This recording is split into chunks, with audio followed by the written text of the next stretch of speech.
आधी रात का समय था।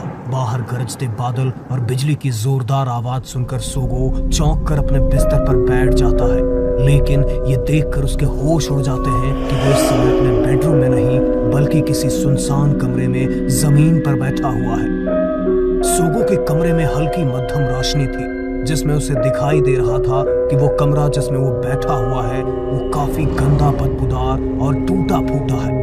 सोगो ये देखकर काफी घबरा जाता है और उठकर खड़ा हो जाता है। अचानक ही उसे एक बार फिर बिजली कड़कने की जोरदार आवाज सुनाई देती है, जिसे सुनकर उसकी रूह कांप उठती है।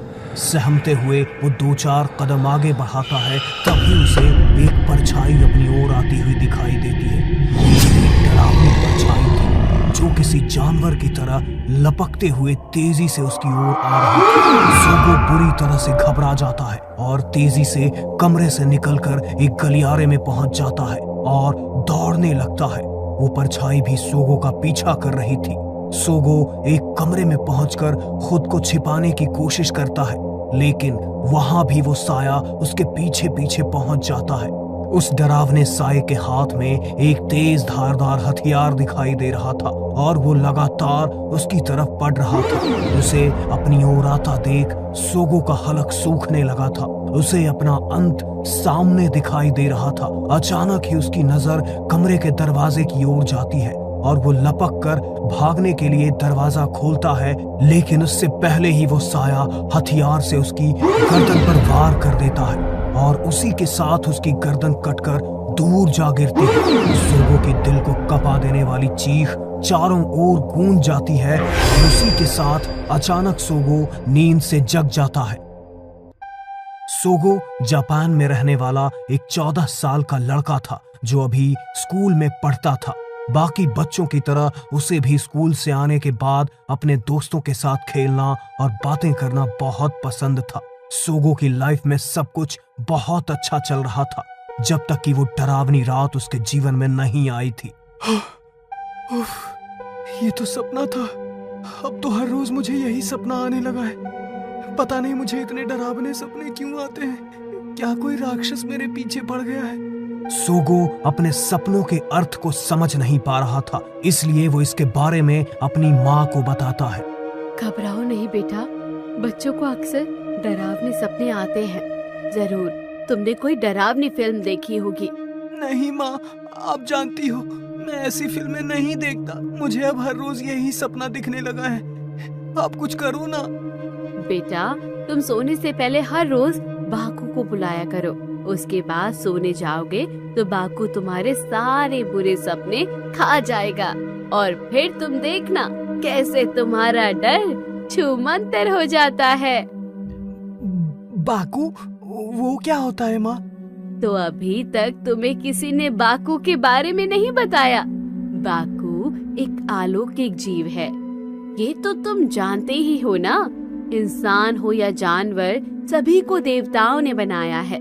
जानवरों की रचना करते समय कुछ टुकड़े बच गए थे और उन्हीं बचे टुकड़ों से एक विचित्र जीव का निर्माण हुआ, जिसे हम बाकू कहते हैं। बाकू का सर, हाथी का शरीर, शेर का पैर, बाघ और पूंछ सांड की है। ऐसे ही अलग अलग जानवरों के टुकड़े मिलाकर उसे बनाया था। माँ ने अपनी तरफ से बेटे का डर दूर करने के लिए बाकू के बारे में बताकर उसे थोड़ा हौसला दे दिया था। सोगो को भी यकीन हो गया था कि शायद अब बाकू ही उसे उसके बुरे सपने से मुक्ति दिला सकता है। अगले दिन फिर से सोगो गहरी नींद में सोया हुआ था। तकरीबन रात के 2 बजे उसकी नींद खुलती है तो वो देखता है उसका पूरा शरीर पसीने से लथपथ हुआ पड़ा है। हलक प्यास के कारण बुरी तरह से सूख रहा है और पूरे शरीर में कंपकंपी छूट रही है। ये शायद 7वां दिन था जब सोगो ने वही डरावना सपना देखा था। सोगो को तुरंत अपनी माँ की बात याद आ जाती है और वो अपने बिस्तर पर बैठकर आंखें बंद करके बाकू को याद करने लगता है और अपने बुरे सपने खाने के लिए आमंत्रित करता है। कुछ देर बाद सोगो को नींद आ जाती है और इस बार वो बहुत सुकून से सो पाता है। उसे कोई भी बुरा सपना नहीं आया था। अब जब भी सोगो को कोई बुरा सपना आता, वो लगातार बार बार बाकू का मंत्र जाप करता और उसके बाद सुकून से सो जाता। कुछ दिन ऐसे ही बीत जाते हैं। एक दिन जब सोगो गहरी नींद में सो रहा था, उसे सपने में अपनी माँ की दर्दनाक मौत दिखाई देती है, जिसके बाद वो बहुत बेचैनी महसूस करने लगता है। किसी भी बच्चे के लिए उसकी माँ का उसे छोड़कर जाने से बड़ा डर शायद कोई और नहीं होता। नींद से जागने के बाद सोगो काफी देर तक रोता रहता है और फिर वो बाकू को मंत्र पढ़कर अपने सपने को खाने के लिए बुलाता है। आज बाकू को बुलाने के बाद भी सोगो की आंखों में नींद नहीं थी। वो लगातार छत पर घूमते पंखे को देख रहा था। तभी उसे कमरे की हवा में एक भारीपन सा महसूस होने लगा। सोगो ने महसूस किया कि रात के सन्नाटे के बीच किसी बड़े से जीव के सांस लेने की आहट भी उसके कानों में पड़ रही है। सोगो घबरा कर उठकर बैठ जाता है और पीछे की दीवार की ओर देखता है तो मानो उसके पांव के नीचे से जमीन ही खिसक जाती है। पीछे की दीवार पर एक बड़ा डरावना सा जानवर जैसा दिखने वाला चेहरा दिखाई दे रहा था। उसने अपनी लाल भयानक आंखें और मुंह खुला रखा हुआ था। कमरे में फैली मध्यम रोशनी में उसने कुछ दूधिया सी रोशनी को उस जानवर के मुंह में जाते हुए देखा और मानो उसका शरीर बेड पर ही बर्फ हो गया। ना तो वो हिल पा रहा था और ना ही चीख पा रहा था। कुछ ही पलों के बाद कमरे का वातावरण पहले की तरह बिल्कुल हल्का हो गया था। सोगो ने नजर उठाकर देखा, उसे अब कमरे में बाकू कहीं नजर नहीं आ रहा था। उसने चैन की सांस ली और खुद को समझाने की कोशिश की कि शायद वो उसका बुरा सपना खाने के लिए ही आया था, क्योंकि बाकू ने उसे कोई नुकसान नहीं पहुंचाया था। इसलिए उसके मन से धीरे धीरे बाकू का डर कम होने लगा था। सोगो को अब यकीन हो चला था कि अब उसे किसी भी बुरे सपने से डरने की कोई जरूरत नहीं है, क्योंकि बाकू उसके साथ है। जैसे ही सोगो के मन में ये विश्वास पैदा हुआ, सोगो को बुरे सपने आने खुद ब खुद कम हो गए। लगभग 10 दिन बीत गए थे। सोगो अब खुशी खुशी स्कूल जाता, अपने दोस्तों से मिलता और अपना पसंदीदा खाना खाकर चैन की नींद सो जाता। सब कुछ बिल्कुल वैसा ही हो चुका था जैसा कोई भी बच्चा अपनी लाइफ के लिए चाहता है। लेकिन सोगो नहीं जानता था कि जिस बाकू को उसने अपने डर को काबू करने के लिए बुलाया है, वही उसके लिए जीवन का सबसे बड़ा डर बन जाएगा। बुरे सपने को खाने के लिए बाकू को बुलाते हुए सोगो से एक गलती हो गई थी। परंपरा के अनुसार उसे बाकू को बस 3 बार ही उसके सपने को खाने के लिए कहना था, लेकिन डर के मारे सोगो ने इस बात का ख्याल नहीं रखा और न जाने कितनी बार उसे पुकार लिया। बाकू अब सोगो के साथ हर पल रहने लगा था। सोगो के बुरे सपने खाते खाते अब उसे डर और बुरे सपने की लत लग गई थी। जब 10 दिनों तक बाकू को कोई बुरा सपना खाने को नहीं मिला तो वो गुस्से से तिलमिला उठा।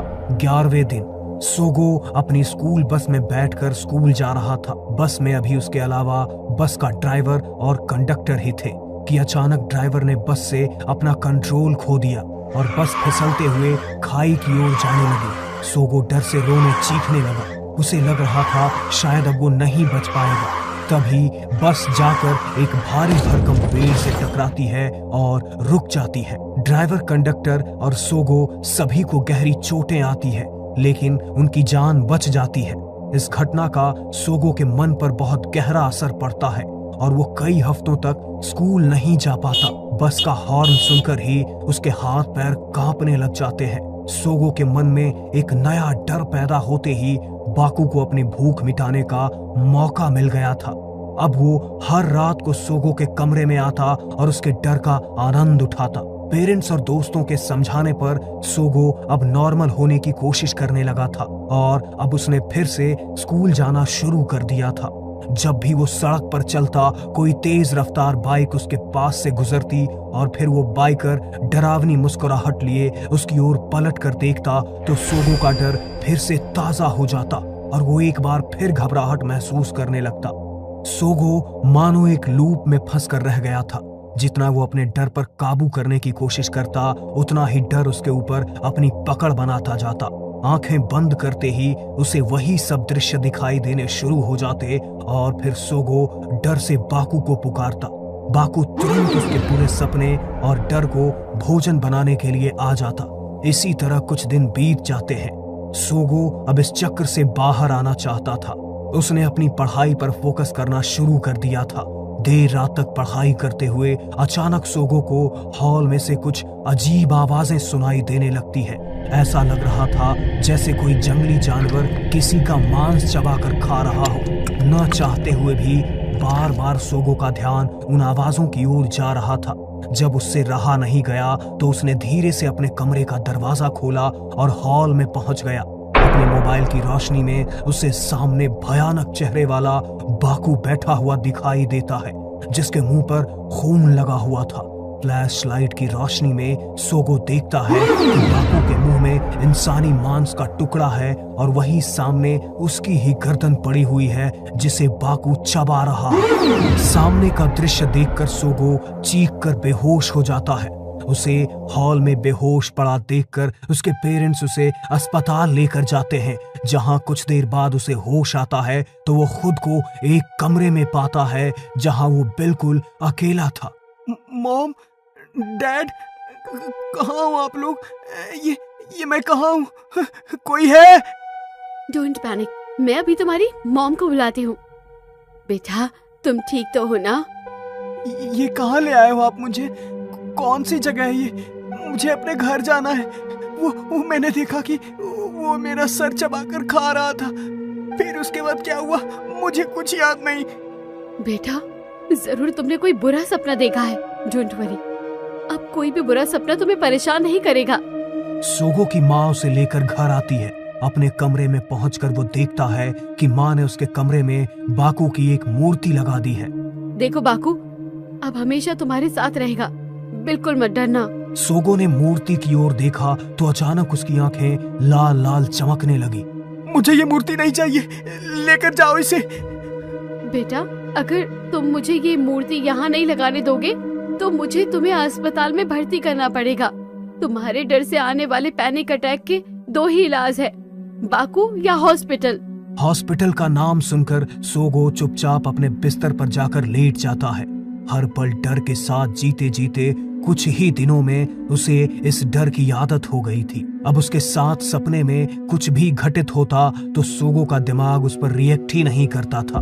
बाकू हर रात को आता और सोगो के दिमाग में चल रहे सपने सोच और डर को खाने की कोशिश करता, लेकिन बाकू की बढ़ चुकी भूख को शांत करने के लिए उसे सोगो के अंदर कोई नकारात्मक सोच, डर और गुस्सा नहीं मिल रहा था, जिसके कारण अब वो पहले से भी ज्यादा बौखला गया था। एक दिन जल्दी ही तुम सबका हाई स्कूल पूरा हो जाएगा, तो आज सब लोग बताएंगे कि वो आगे क्या क्या करना चाहते हैं। टीचर के इतना पूछते ही एक एक करके सभी स्टूडेंट्स अपनी इच्छाएं और सपनों के बारे में बताने लगते हैं। सोगो, तुम्हारा क्या सपना है? तुम क्या बनना चाहते हो लाइफ में? सोगो को अपने दिमाग में एक धुंध जैसा महसूस हो रहा था। उस दिन उसे महसूस हुआ कि जैसे उसके पास तो लाइफ का कोई पर्पस ही नहीं है। मैं नहीं जानता। इतना कहकर सोगो बैठ जाता है। ये पहली बार था जब सोगो को पता ही नहीं था उसे क्या पसंद है क्या नहीं, वो आगे क्या करना चाहता है ये भी तक नहीं पता था। जबकि वो बचपन से ही मॉम को कहता आया था कि वो एक फुटबॉलर बनेगा। एग्जाम का समय आ गया था, सभी बच्चे पढ़ाई में लगे हुए थे और सोगो उसे पता ही नहीं था कि क्या करना है। न वो पढ़ता, न बातें करता, न स्कूल जाता, यहाँ तक कि उसने खाना पीना तक छोड़ दिया था। बस चुपचाप बिस्तर पर पड़े हुए छत के पंखे को घूरते रहता। उसका शरीर हर गुजरते दिन के साथ दुर्बल हो रहा था। उसकी आंखें बिल्कुल सूनी थी, जैसे उनमें कोई आस उम्मीद बाकी ही ना हो। बाकू, जिसकी भूख को अब सोगो पूरी नहीं कर पा रहा था, उसने अब सोगो के दिमाग में पल रही अच्छी यादें, उम्मीद, आने वाले कल के सपने, आशाएं, जीवन प्रत्याशा, खुशी, हर एहसास को अपना भोजन बना लिया था, जिसके कारण सोगो अंदर से खाली हो चुका था। एक जिंदा लाश की तरह हफ्तों तक बिस्तर पर पड़े रहने के बाद एक दिन अचानक सोगो अपने बिस्तर पर बेहोश पड़ा हुआ मिलता है। सोगो के पेरेंट्स उसे हॉस्पिटल ले जाते हैं, जहां उसे ब्रेन डेड घोषित कर दिया जाता है। शायद उस रात बाकू ने आखिरी बार सोगो के दिमाग से अपना भोजन लिया था। सोगो का कमजोर हो चुका दिमाग हार मान गया था और इसी कारण उसकी मौत हो गई। बाकू अब मुक्त हो चुका था और फिर से किसी बच्चे के डर का इंतजार कर रहा था। कुछ दिन बाद मॉम, मुझे बहुत डर लग रहा है। मैंने एक डरावना सपना देखा है। डोंट वरी बेटा, हम अभी बाकू का मंत्र पढ़ेंगे, फिर तुम्हें कभी डर नहीं लगेगा। इधर बच्चा बाकू को उसके बुरे सपने खाने के लिए बुला रहा था, वहीं दूसरी ओर बाकू हाथी की डरावनी आवाज निकालकर खुशी जाहिर कर रहा था।